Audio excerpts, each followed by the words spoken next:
getting back to the IG report, the IG report was based on, as you mentioned, 323 hospitals across the country, and it found that there were several shortcomings, shortages of testing supplies, PPE, staffing troubles, and a lack of logistical support. And despite, the president's downplaying of the report, will the administration have to answer to this somehow, some way?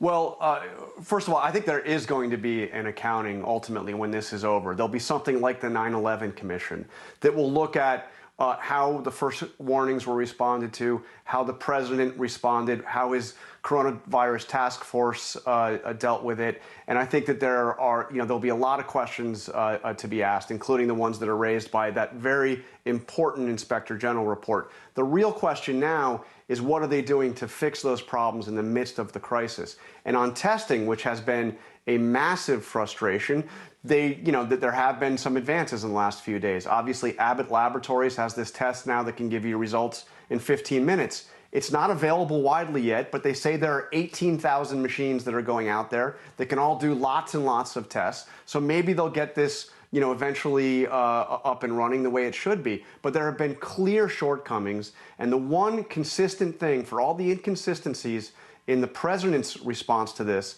the one consistent thing he has said is that they have done everything perfectly right. And, that is not the case. But, look, the important thing is, how are they fixing it? How are they fixing it now? Yeah.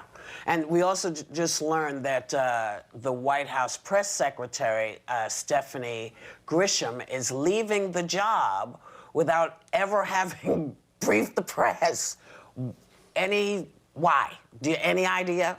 Is she maybe not feeling well? What's happening with her? Well, first of all, it's the most thankless and difficult job probably on the planet, maybe with the exception of the White House Chief of Staff at this moment.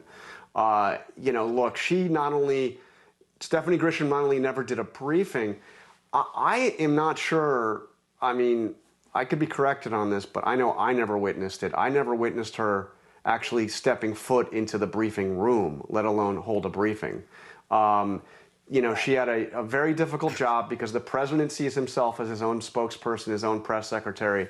But this was an odd tenure. The one thing I will say about Stephanie is that as this crisis hit, as the president of the White House Correspondents Association, she did work with us in terms of trying to find the best way to protect us from the health threat by limiting the number of people in there, with one exception, but mostly she did. Right. Well, all right. Jonathan, as always, we thank you. Your book, Front Row at the Trump Show, is out now.